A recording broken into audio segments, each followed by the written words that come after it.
In every professional industry, the real winners aren't the ones who react to problems. They are the ones who anticipate them. In fashion manufacturing, the best professionals can spot disasters long before it happens. And that starts with knowing exactly what goes wrong and why. Today, I'm taking you through the most common garment defects hiding inside the manufacturing process, so you can inspect your own shipments like a true industry professional instead of blindly trusting whatever comes out of the carton.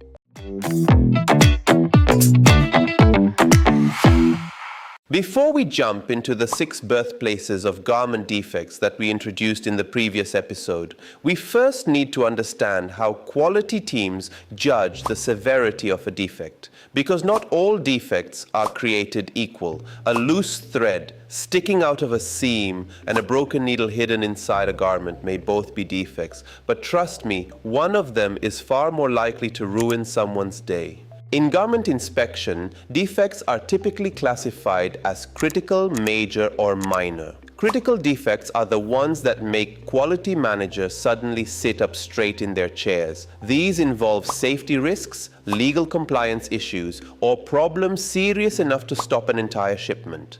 Major defects are less dramatic, but still serious. They affect the garment's appearance, fit, function, or customer satisfaction. Minor defects, on the other hand, are usually small imperfections that don't affect how the garment performs. Think of them as the difference between a missing wheel on a car and a tiny scratch on the paintwork. Both are defects, but only one is going to leave you stranded on the side of the road. You'll also notice 2 other classifications in the table: repairable and non-repairable. Some defects can be fixed and the garment can return to the production line as if nothing happened. Others leave permanent damage. A loose button can be reattached. A burn mark from an iron?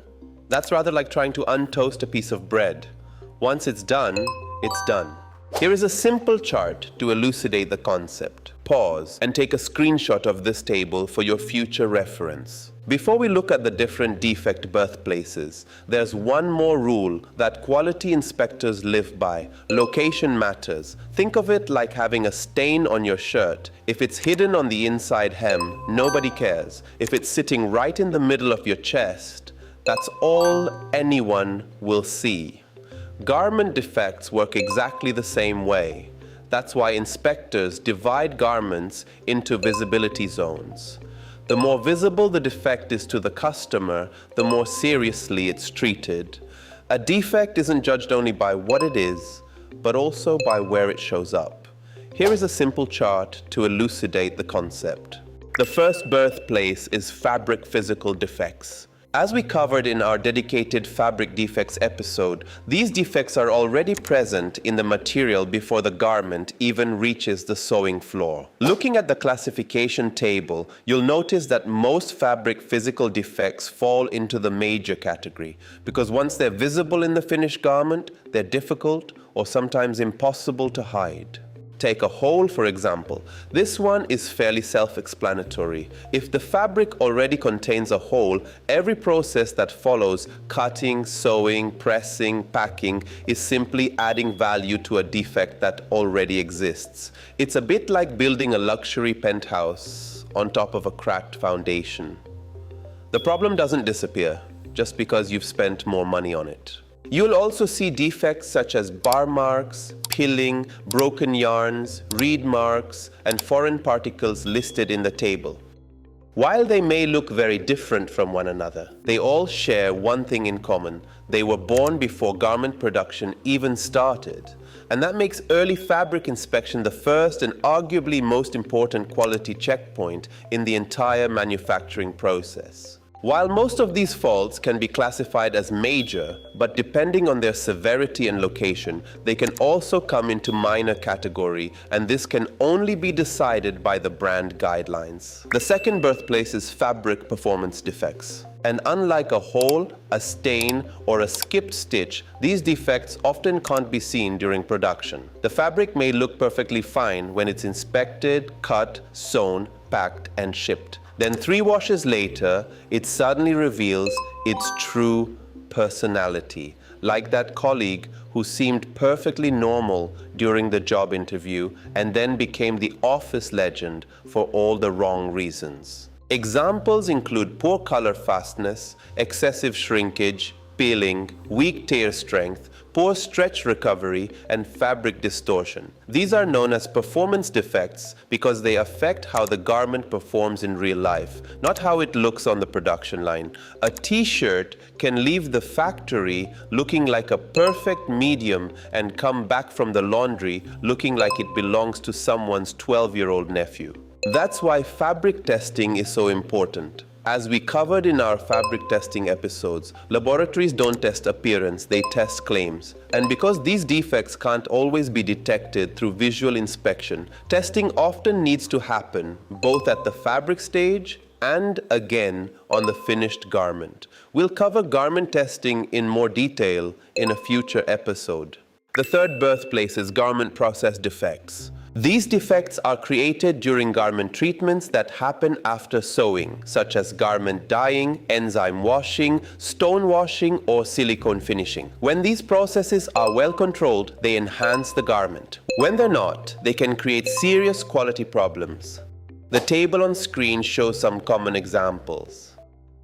Let's take back staining of pocket as an example. This happens when dye migrates during washing or dyeing and stains the pocket bag. The customer may not know what caused it, but they immediately notice that something looks wrong. And that's the irony of garment process defects. The very process intended to improve the garment can end up becoming the reason it fails inspection. It's a bit like hiring a cleaner who somehow leaves the house dirtier than when they arrived.